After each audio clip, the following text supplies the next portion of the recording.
Welcome everyone. Today we're making a Moscow Mule, and a Moscow Mule you could just basically pour vodka into a glass, top it off with some ginger beer and call it a day.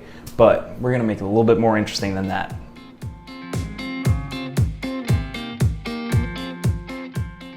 The name Moscow Mule most likely comes from that vodka used to be strongly associated with Russia, and the mule part is probably because the cocktail kicks like a mule.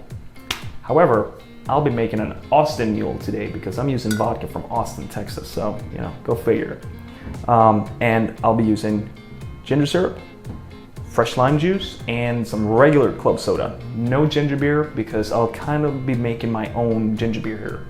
If you've been watching my videos before, this recipe will be real easy for you. We're gonna start with 3/4 of our ginger syrup,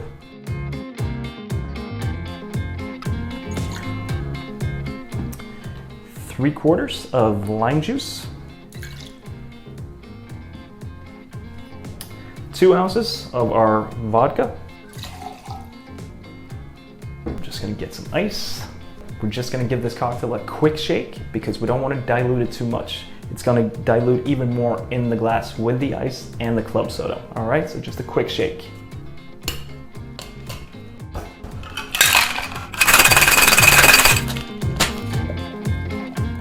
Put some club soda in the bottom of the glass.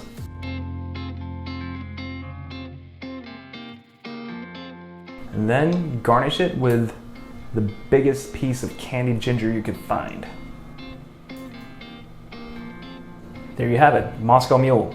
What I love about this cocktail, the way that I just made it too, is that you can switch out the vodka for rye whiskey, for example, or gin or tequila or whatever you prefer. It works really well with whatever you like. Me personally, I really like it with rye whiskey. I think the spiciness from the rye and the ginger really works well together, so try that. I also wanted to make sure that you utilize the ginger syrup that we've used in some other cocktails, because if you take the time to make that syrup, make sure you use it, you know, for several cocktails. If you haven't already, make sure you subscribe, like my channel, like this video, like everything that I do, and tell your friends, your family, your dog, and I'll see you next time. Skål!